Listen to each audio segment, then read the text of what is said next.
नमस्कार, आप देख रहे हैं भारत एक्सप्रेस और मैं हूं आपके साथ आंचल मित्तल। केंद्र सरकार ने वक्फ संपत्तियों के बेहतर प्रबंधन और पारदर्शिता के उद्देश्य से 6 जून को उम्मीद पोर्टल लॉन्च किया है। इस पोर्टल के माध्यम से पूरे देश की वक्फ संपत्तियों का पंजीकरण किया जाएगा और संपत्तियों की पहचान के लिए चुनाव आयोग के डेटा का भी उपयोग किया जाएगा। ये पोर्टल देश भर में वक्फ कानून के तहत आने वाली संपत्तियों को एक प्लेटफॉर्म पर लाकर सशक्तिकरण, दक्षता और जवाबदेही बढ़ाने की दिशा में एक महत्वपूर्ण पहल है। केंद्रीय मंत्री किरण रिजिजू ने इस पोर्टल का उद्घाटन किया, जिसमें विभिन्न राज्यों के सचिवों और वक्फ बोर्ड के अधिकारियों ने वर्चुअली भाग लिया। इस पोर्टल के तहत सभी वक्फ संपत्तियों को आगामी 6 महीनों के भीतर पंजीकृत कराना अनिवार्य होगा। सरकार का मानना है कि ये पहल वक्फ से जुड़ी संपत्ति विवादों के समाधान में मदद करेगी और वक्फ लाभार्थियों को उनके अधिकारों तक डिजिटल पहुंच प्रदान करेगी। ये पोर्टल एकीकृत वक्फ प्रबंधन, सशक्तिकरण, दक्षता और विकास अधिनियम 1995 के विभिन्न प्रावधानों के तहत कार्य करेगा। उदाहरण के लिए धारा 3B के तहत वक्फ विवरण का दाखिल करना, धारा 5 के तहत औकाफ की सूची अपलोड करना, धारा 36 में नए वक्फ का पंजीकरण करना और धारा 46 में मुतवल्ली खातों का रखरखाव शामिल है। इसके अलावा धारा 47 के तहत ऑडिट रिपोर्ट और धारा 48 के तहत बोर्ड की कार्रवाई का प्रकाशन भी इस पोर्टल के दायरे में आएगा। तो वहीं पोर्टल की मुख्य विशेषताओं पर बात कर लेते हैं। इसकी पहली विशेषता है कि ये पोर्टल 1995 के अधिनियम के प्रावधानों के अनुरूप है।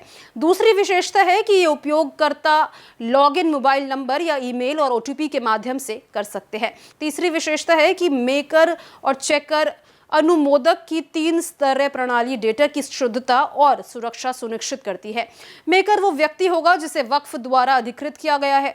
चेकर जिला स्तर का अधिकारी होगा। अनुमोदक CEO या फिर वक्फ बोर्ड द्वारा नामित वरिष्ठ अधिकारी होगा। चौथी विशेषता है कि डेटा को ड्रॉप डाउन के जरिए स्ट्रक्चर्ड रूप में इनपुट किया जाएगा। पांचवी विशेषता, स्थानीय शासन निर्देशिका कोड के साथ इसका एकीकरण किया जाएगा।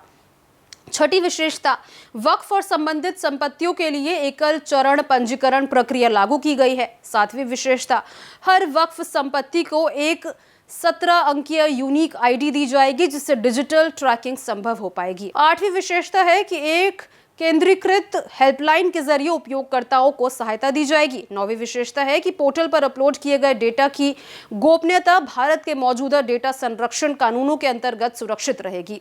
सरकार ने एक कदम उस समय उठाया है जब सुप्रीम कोर्ट में वक्फ कानून को चुनौती देने वाली याचिकाओं पर फैसला सुरक्षित रखा गया है।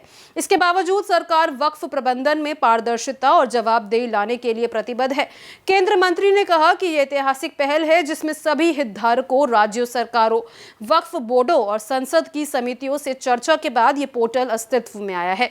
ये केवल एक तकनीकी पहल नहीं बल्कि करोड़ों मुसलमानों की उम्मीदों को पूरा करने की दिशा में एक मजबूत कदम है। प्रधानमंत्री द्वारा दिए गए सबका साथ, सबका विकास के विजन को ये पोर्टल साकार करता है। अब जब ये कानून लागू हो चुका है तो केंद्र सरकार ने राज्य सरकारों और वक्फ बोर्डों से अपील की है कि वो इस पोर्टल के माध्यम से जल्द पंजीकरण की प्रक्रिया पूरी करे, जिससे समाज के वंचित वर्गों को वास्तविक में लाभ मिल सके। तो आपको सरकार का ये कदम कैसा लगा, हमारे साथ कमेंट बॉक्स में जरूर शेयर करें। साथ ही आपको ये वीडियो कैसी लगी वो भी जरूर बताएं। इसके साथ ही इस वीडियो को लाइक, शेयर और सब्सक्राइब जरूर करें।